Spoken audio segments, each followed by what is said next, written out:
The Trumpet Daily with Stephen Flurry. Hello again, everyone, and welcome back to the Trumpet Daily radio show. We're back in our Edmond studio after the whirlwind trip up to Detroit for the personal appearance campaign. 2 nights in Detroit, and then the last night, Tuesday night, in Cincinnati, Ohio. And that's why Andrew Loker subbed in on yesterday's program. We had some good topics covered by the substitutes the last couple of days, Mr. Loker and then Joel Hilliker before him, back in Detroit. So it's good to hear what comes from their studies and observations in watching world events.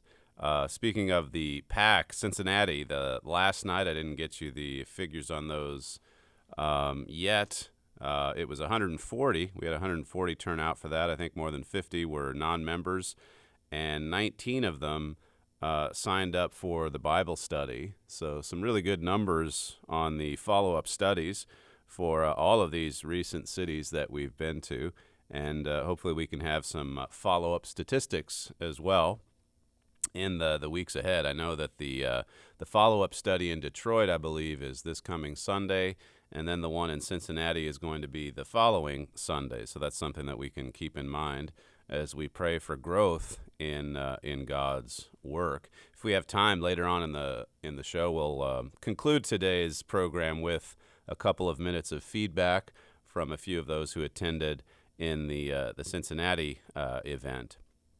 On today's show, we're going to be talking about some of the troubles that are mounting in the world today. Specifically, in the second segment, we'll focus in on the trouble with college, some of the things that your children are learning at college, not at God's college, but at colleges in general. Some very disturbing reports that will make you think twice about sending your 18-year-old off to university. And speaking of trouble, later on in this segment, we'll talk about Britain's royal family.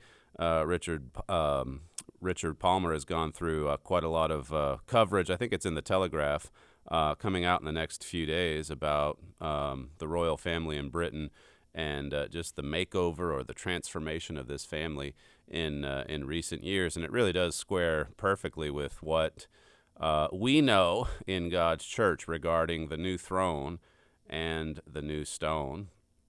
Well, I've been talking a fair bit of late about just trying to proclaim the truth. This was the focus of a lecture up in Detroit the first night, Sunday, when we spoke about Winston Churchill and how that he stood for what was true and right, even when everyone else was out there telling lies. And when you think about the parallels with today and the lies that are out there being disseminated routinely.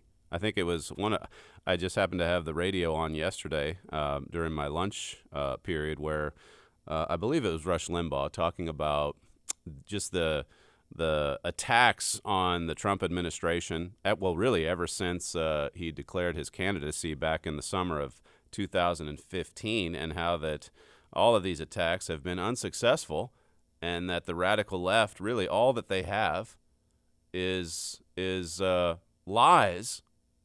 All that they can come at him with is just one lie after another after another. I mentioned on Monday's program this 1619 project sponsored by the New York Times, and there have been a few reports in response to that from conservative sources. One at the Federalist saying that no, America wasn't built on slavery, but on all men are created equal. That's the foundation. That's the real foundation. But the New York Times and these radical left-wing organizations, they want to do away with that.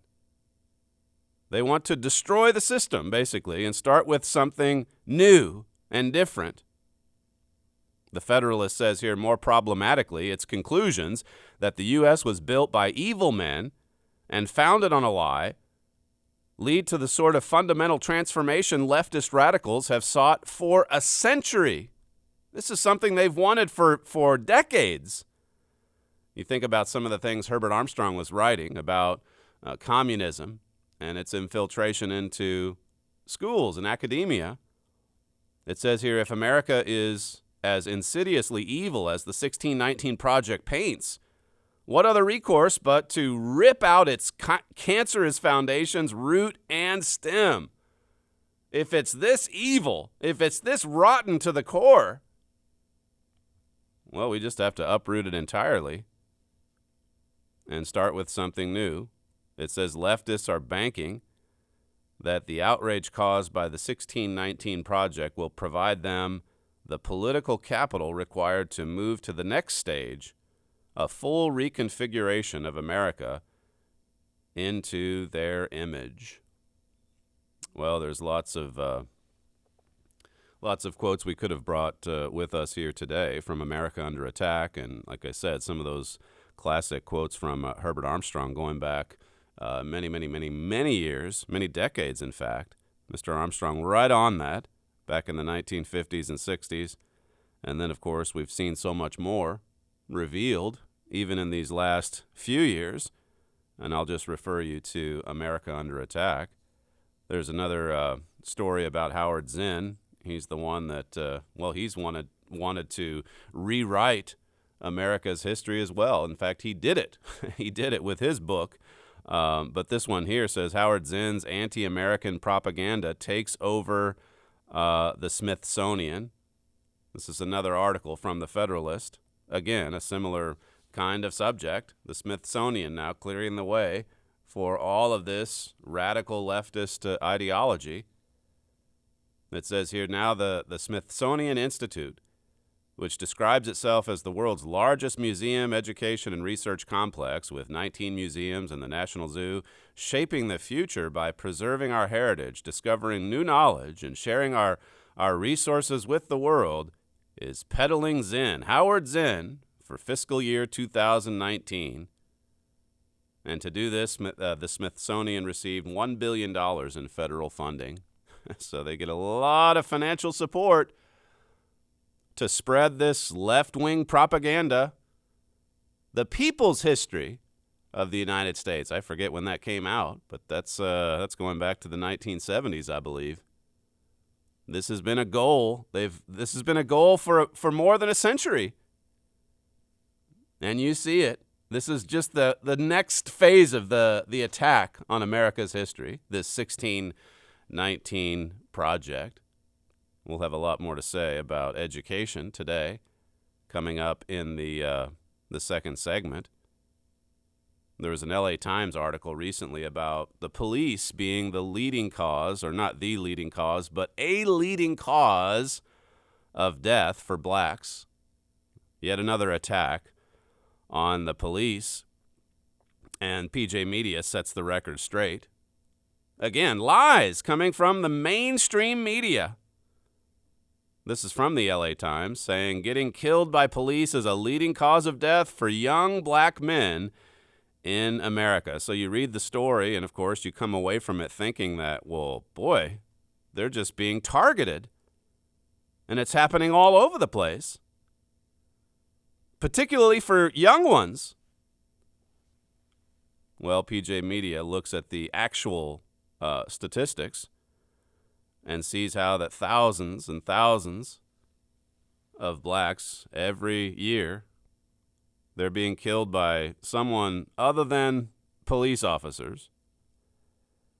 I think since 2000, there have been 212 blacks killed by a police officer. This is from the PJ Media article. It says, in other words, if Los Angeles County exemplifies, I think the statistics have to do with LA County.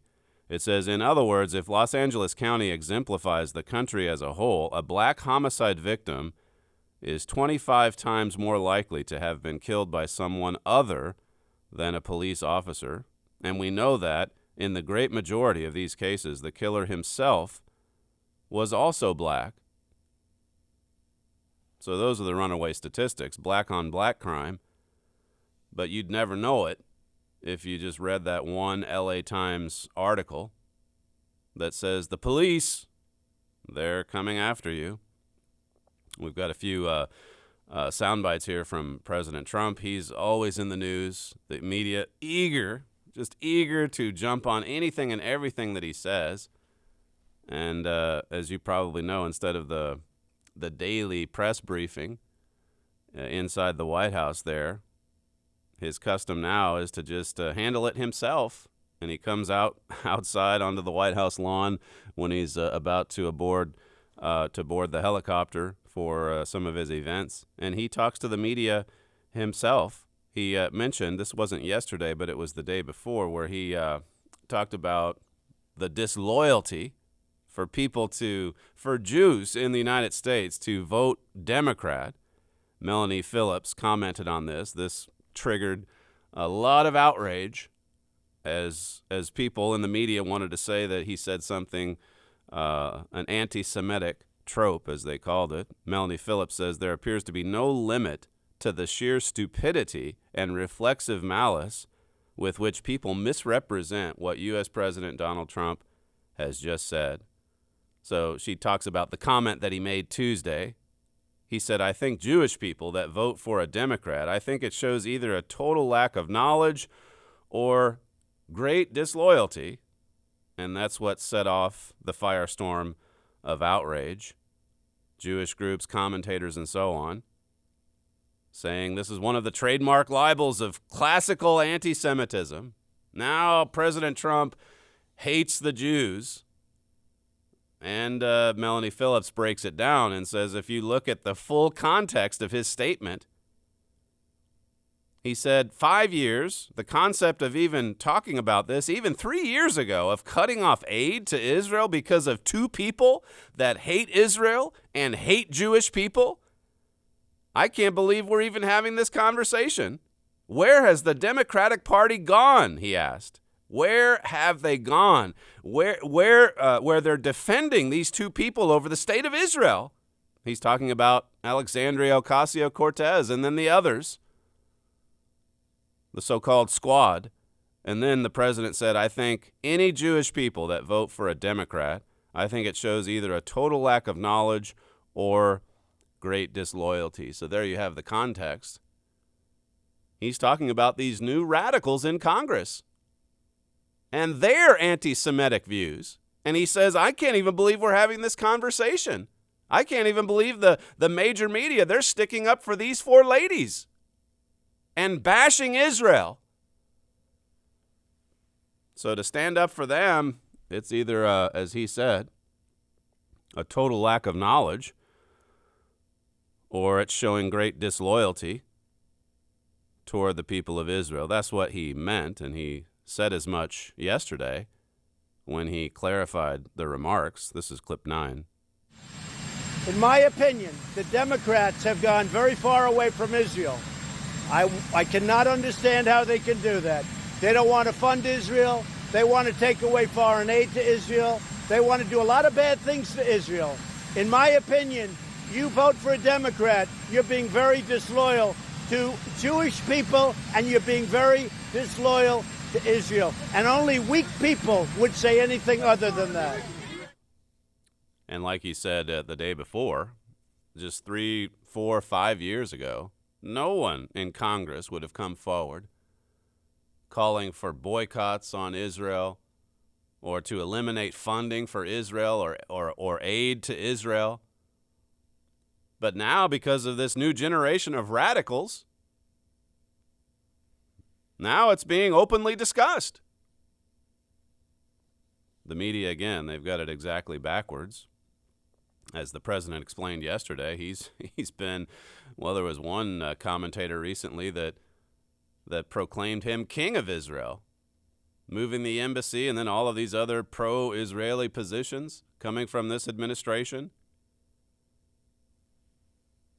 They have it backwards. The anti-Semites are in the Democratic Party, and that's what he's pointing out. To vote Democrat, particularly if you're a Jew, an American Jew, that's showing disloyalty toward Israel, toward your own people. He also, in that same gaggle yesterday, he talked about, and we spoke on this, I believe, Monday or maybe it was last week, just how hopeful many in the media are for a recession. They want to see a recession. They want to see the economy really, they want to see the economy tank so that the president will will have a harder time being reelected. This is what he had to say yesterday in that same gathering of reporters. Clip 10. The fake news, of which many of you are members, is trying to convince the public to have a recession. Let's have a recession. The United States is doing phenomenally well. But one thing I have to do is economically take on China, because China has been ripping us off for many years. President Clinton, President Bush, and President Obama and others should have done this long before me. My life would be much easier, although I enjoy doing it, but my life would be much easier if I just said, let China continue to rip off the United States, all right? It'd be much easier, but I can't do that. We are winning against China. That's President Trump yesterday, talking about those who want or desire, those in the fake news media who want to see a recession. And so he's coming out not just against China, but against the previous presidents, Republican and Democrat alike. Clinton, Bush, Obama. Nobody stood up to China. He mentioned Germany too, Europe, and the hundreds of billions of dollars that these nations are taking in because of these trade imbalances. He's standing up to it. He went on to say this, clip 11. Over the last 5 or 6 years, China's made $500 billion. $500 billion. Ripped it out of the United States. And not only that, if you take a look, intellectual property theft, add that to it, and add a lot of other things to it. So somebody had to do it. I am the chosen one. Somebody had to do it. So I'm taking on China. I'm taking on China on trade. And you know what? We're winning. If you saw the footage there on the YouTube stream, I am the chosen one as he turned and looked up into the heavens. Like Melanie Phillips says, cue the instant storm of outrage. So predictable. And then the hypocrisy or the double standard. These same media types that they themselves anointed Obama the Messiah, the chosen one. He was going to move the tides. And President Trump says that yesterday. And it is interesting to see him say that, because I'm sure there have been more than a few evangelicals that have put that thought in his head. You are the chosen one. God sent you to correct all of this evil, all of these wrongs. We've talked some about the Jeroboam prophecy on this program. It does show some mercy from God, giving us yet another chance, a temporary resurgence. But you have to step back and look at the big picture here, what he's doing, and the way China's reacting. Even if China's in a difficult position now, you've got to look a little bit longer term. The economy's cooling off quite a lot in Germany as well. Germany's struggling with some things in the economy. Again, we have to look at the next several years, not just the here and now, where the United States does have some leverage in this trade war. Spiegel, by the way, had a piece inside the breakdown of ties between Germany and the U.S. This is very revealing as well, again, to just get a handle on where this is headed. This growing divide between Germany and America. And this is with Merkel still in power. What happens when the strongman shows up? Spiegel talked about how Germany recently refused to help the U.S. patrol the Strait of Hormuz. So there was a diplomatic spat over that. They don't want to take part in any kind of military effort being led by the United States. That's significant. And then they're aggressively responding to the trade war, Donald Trump's trade war, the way that they see it. And they're not happy about the U.S. Supporting Britain on its way out of the EU. That's upsetting a lot of German leaders. Spiegel says that 85% of Germans say the relationship with America is negative or very negative, the highest figure ever. 85% of Germans. They don't think very highly of the United States. And, of course, Donald Trump, he doesn't very much care about that. As you can see or hear from these statements, this same article says 42% say China is a more reliable partner. So where is this leading? Germany saying, well, China's more reliable. Let's move in the direction of China. And then you think about the Mart of Nations prophecy and the United States and Great Britain eventually being frozen out. That's where it's headed in the years ahead. Maybe not this week, maybe not next month. It says here, Donald Trump is being faced with a German chancellor who clearly wants to go down in history as his opponent. This is just, as I say, Angela Merkel. Spiegel writes, in May, she flew to Boston to deliver a commencement speech at Harvard University that can safely be described as an anti-Trump manifesto. She was also accidentally caught by photographers reading an anti-Trump book during her vacation, Tyrant, by Stephen Greenblatt.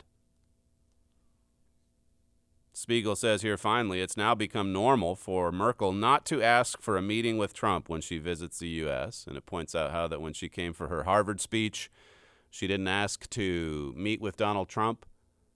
And then when she's coming to the UN assembly or the gathering, the annual gathering, I guess, in September, again, no scheduled meeting, at least as of now, with President Trump.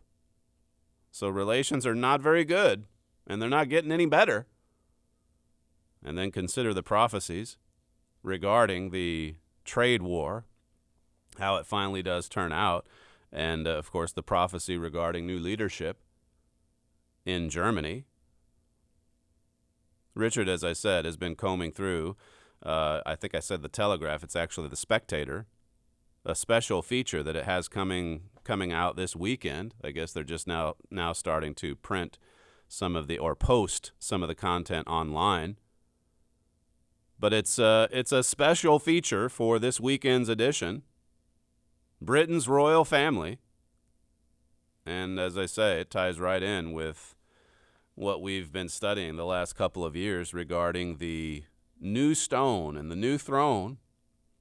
There's an article in this Spectator feature on the troubled times ahead for the royal family.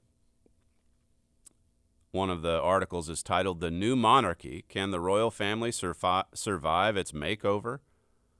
They've been made over. It's a new royal family. It's very different than what we've seen historically.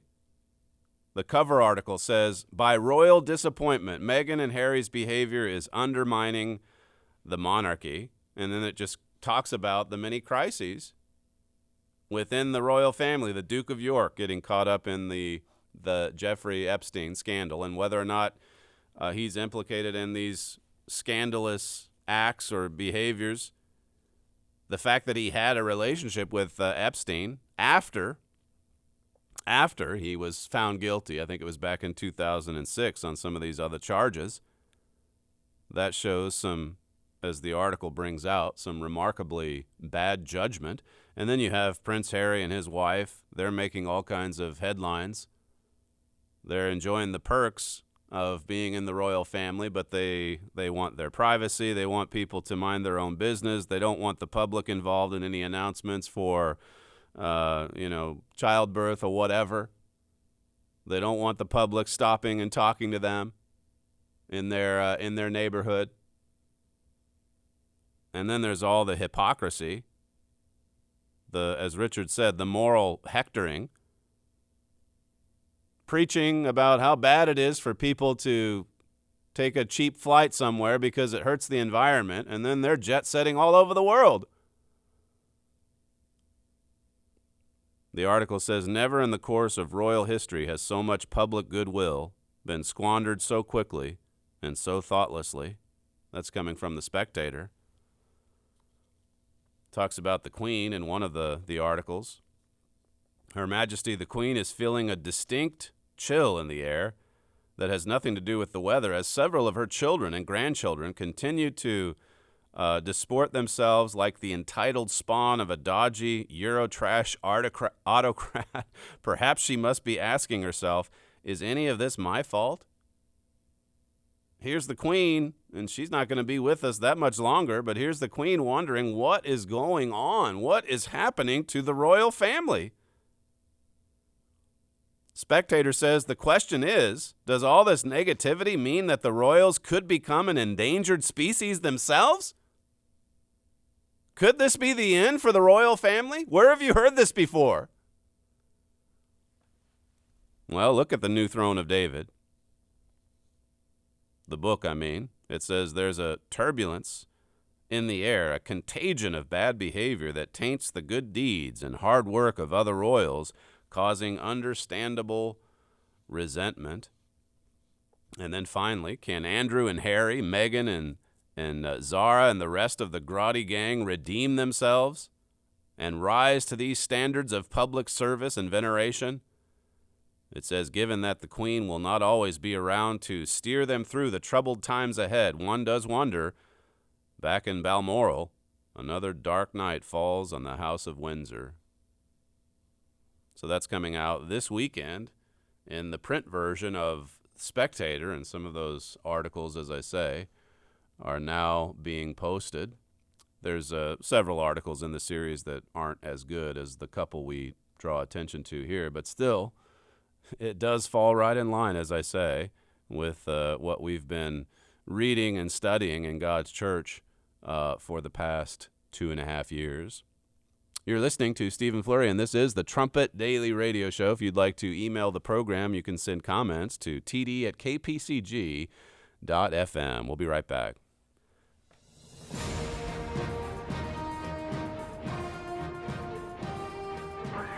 This is KPCG-FM, and this is the Trumpet Daily.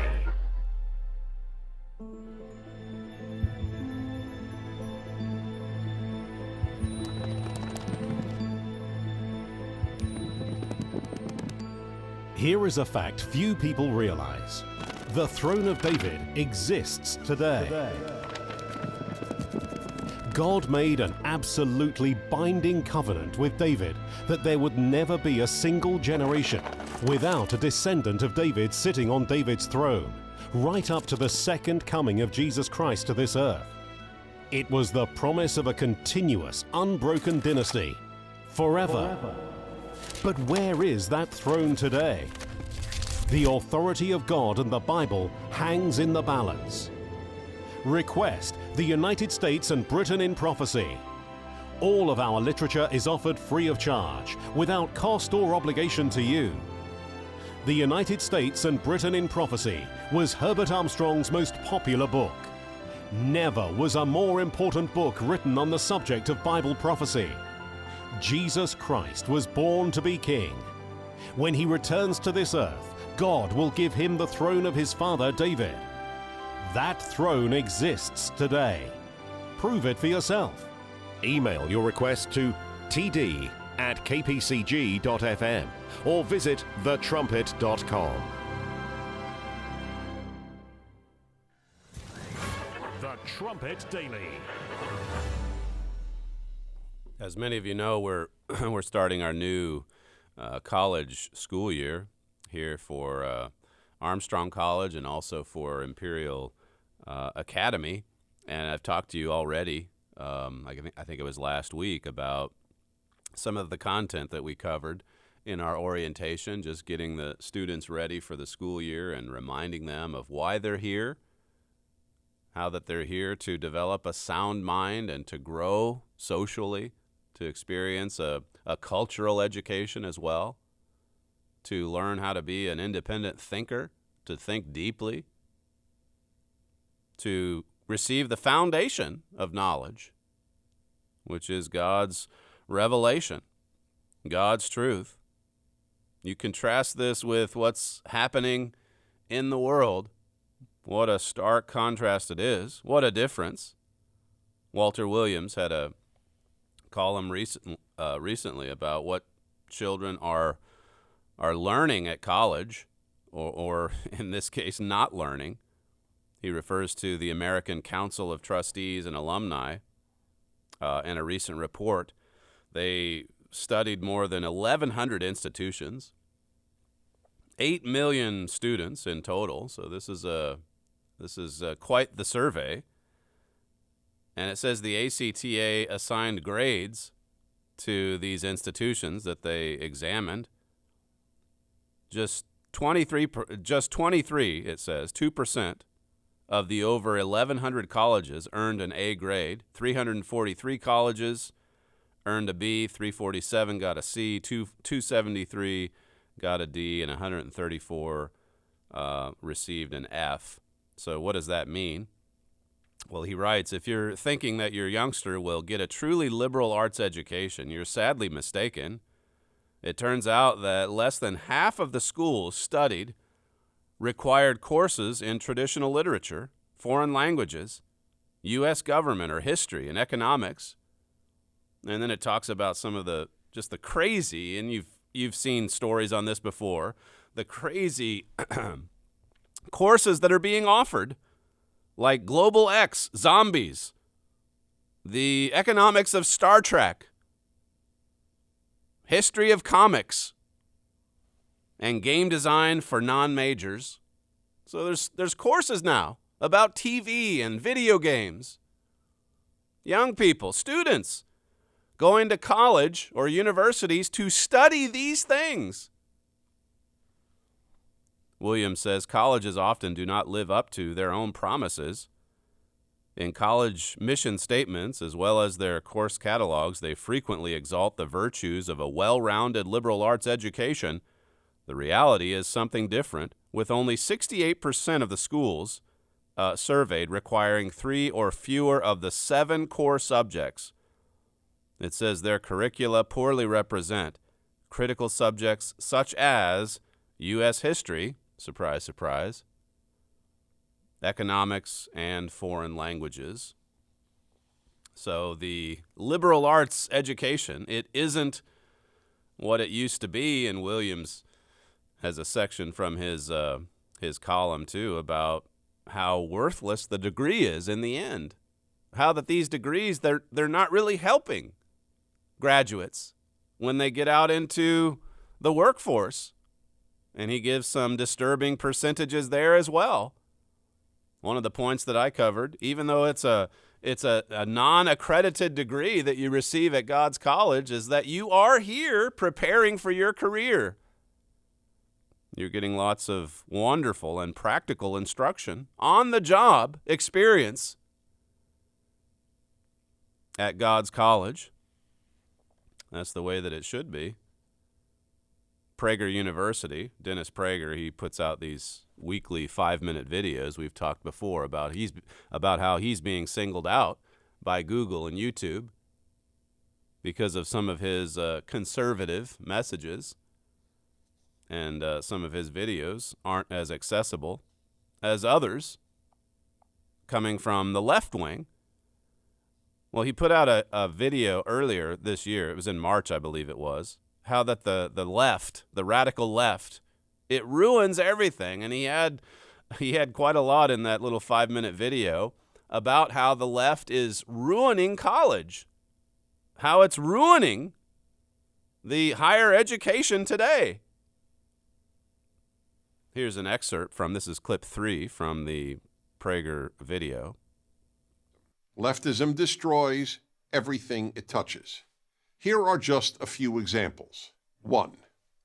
The universities. Perhaps the most obvious example, one that many liberals acknowledge, is the left's near destruction of most universities as places of learning. In the words of Harvard professor Steven Pinker, an atheist and a liberal, because of the left, quote, universities are becoming laughingstocks of intolerance, unquote. At almost every university, and now high schools and even elementary schools, students are taught to shut down, not debate, those who differ with them, and to rely on feelings rather than reason. That's Dennis Prager referring even to some liberals who are saying that the university is being ruined by these radical leftists. I saw a link the other day. I forget the guy's name. He used to be a commentator on CNN. He's back in the UK now. But he was never ultra-conservative when he was over here. And he's saying the left is taking it way too far. And you certainly see the impact on the college campuses of today. Moving ahead to clip 6, here's another excerpt from Dennis Prager's video. If there was anything virtually every American considered a bedrock value, it was freedom of speech. Yet the left is destroying even this unique American achievement. Almost half of America's young people say they believe in free speech, but not for hate speech. Yet the whole point of free speech is that it allows people to express any political or social position, including what any one of us considers hate speech. And hate speech now means any position the left differs with. And so this is why it's becoming, as he said in that previous clip, just a laughing stock of intolerance. They're not for free speech. They want to stamp it out if it differs from any of their positions. That's why they shout down some of these conservative lecturers traveling around from campus to campus. And some of the most prestigious campuses in the United States, they just won't tolerate a dissenting voice. There's that. And then there's the indoctrination. There's a story, I think this is from The Federalist, about, again, we've been going through orientation at God's College. We had that last week.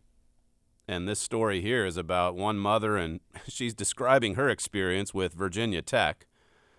She dropped her son off for his orientation, and then they had some orientation lectures for parents as well. They were in separate groups, though. And so there's the orientation for the students on the one hand, and then the orientation for the parents on the other. And this lady writes, I was shocked to experience what I can only describe as extreme and overtly leftist propaganda spewed at our children's orientation.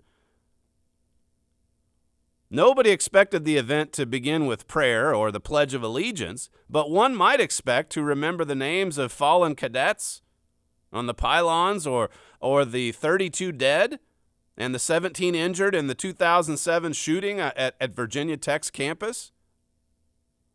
But no, it says, instead the administration made the stunning choice to open orientation by recognizing 2 Native American tribes on whose land the college was built, with the implication that it was stolen. Its own land. The land on which Virginia Tech was built. And they're implying that we stole this land.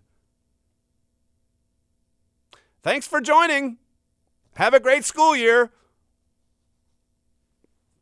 It says what followed went from slightly bothersome to downright alarming. The college filled the next 2 hours with speaker after speaker who introduced themselves with not just their names and titles, but also preferred pronouns. There you go. Hi, my name is Peggy Nance, and I identify as she and her. It says, at first, the parents were slightly surprised. By the end, they were mad. Every person on stage looked exactly as you would expect them to identify. At that point, I noticed all the new students' badges contained not just their names, but also their preferred pronouns. At one point after dinner, they sent parents off to oblivious sleep while they lectured students on not making assumptions about each other's gender or sexuality. It says the school constantly defined and showcased identity group politics, but certainly not all identities. It's apparently way cooler to be a minority trans woman with food allergies than simply to be an American college student. Here they are, spotlighting the bizarre, the tiny, tiny, tiny sliver of these crazy, deviant lifestyles, as they tell you that it's abnormal to be normal, to be traditional, from that video. This is clip 8 from that Dennis Prager video earlier this year.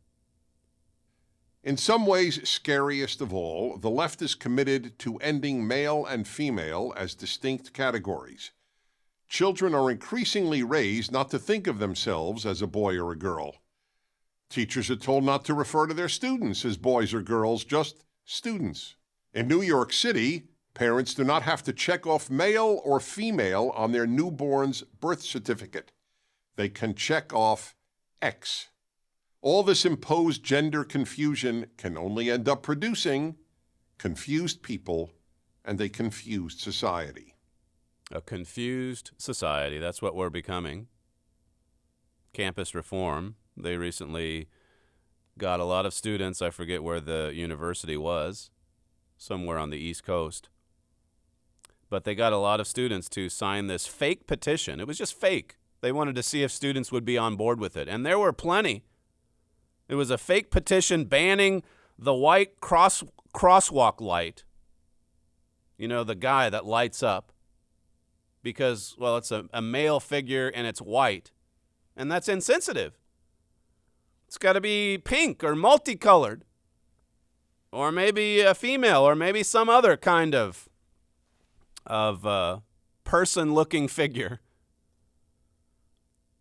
It says here, with the rise of politically correct culture, students and universities have vehemently pushed for diversity and inclusivity, movements resulting in many things being labeled offensive. So there they were. Here it says it was George Washington University in Washington, D.C. This guy walking the streets of the university, trying to get people to sign on to support changing these offensive crosswalk lights. And as I say, he got quite a few people. I didn't bring a clip of the video, but you can look at that on your own time at Campus Reform. California, just speaking of indoctrination, this ties in with some of the things we covered in the first segment. This new anti-Semitic curriculum, they're really coming out of the closet and going right after the Jews, going right after Israel. And why not? When you look at the new congresswomen, the ones that hate Israel, that hate the Jews.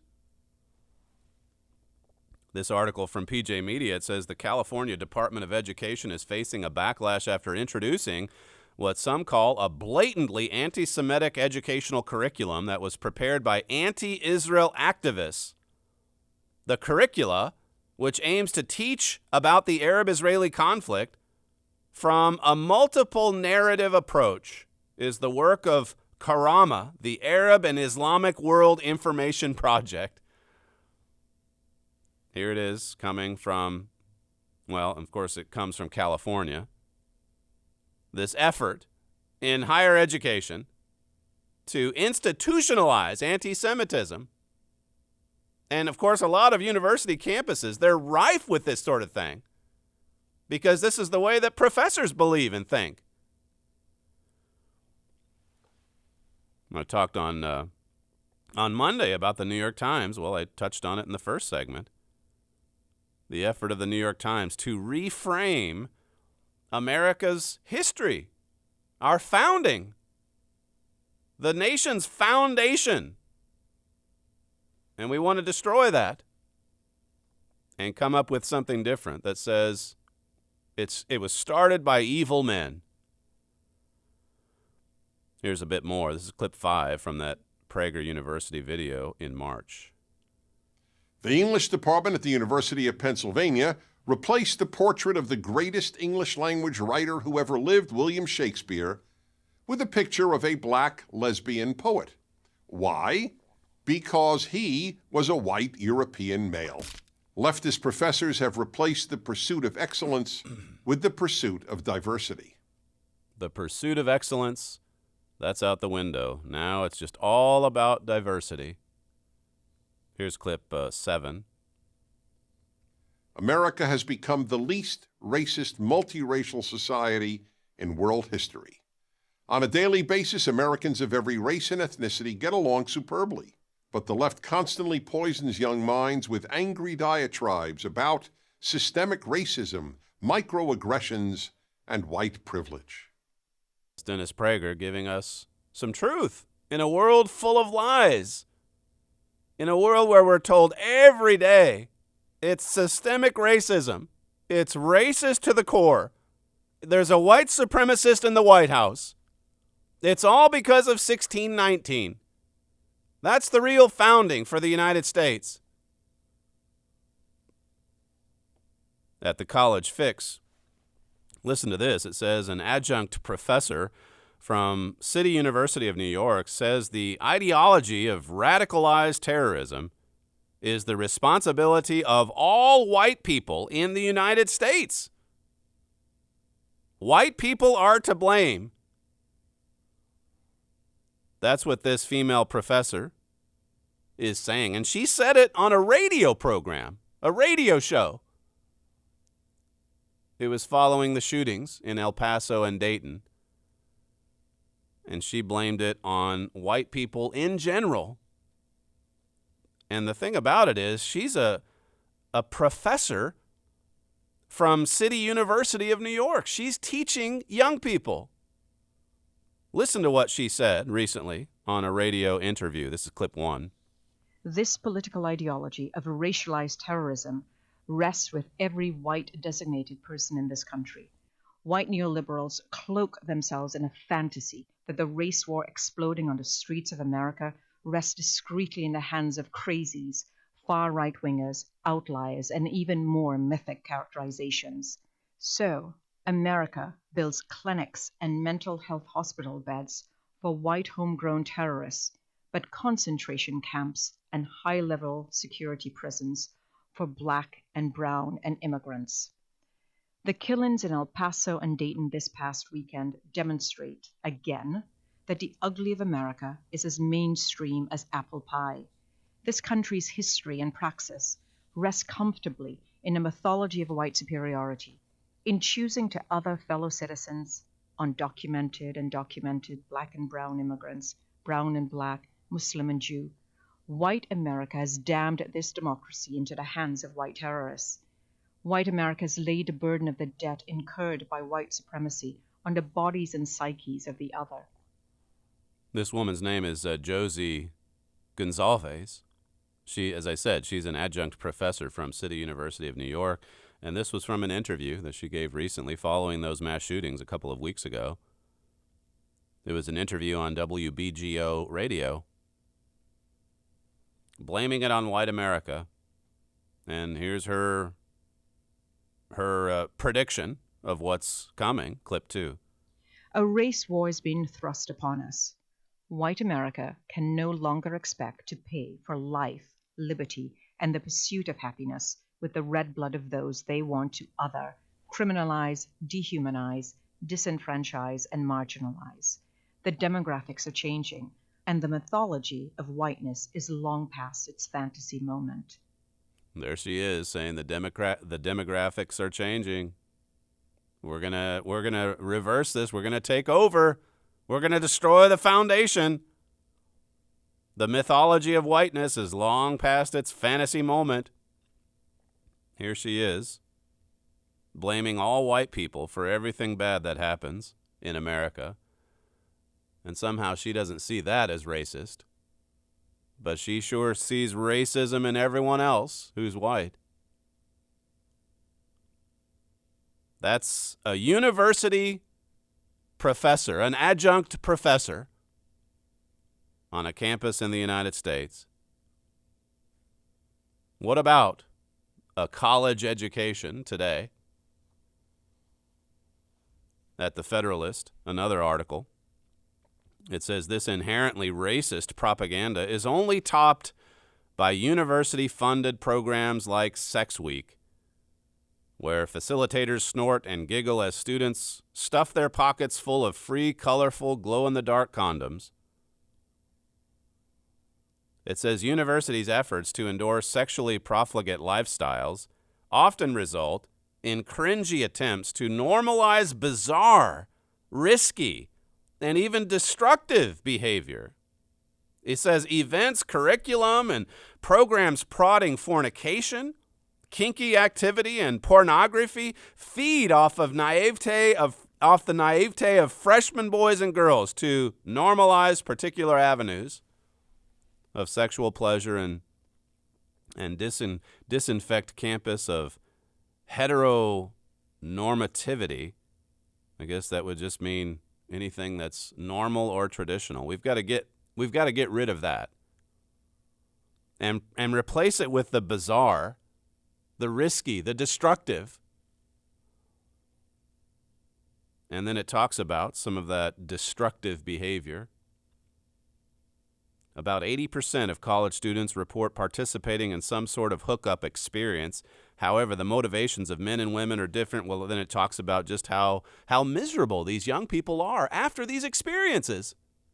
And then you have the spread of disease.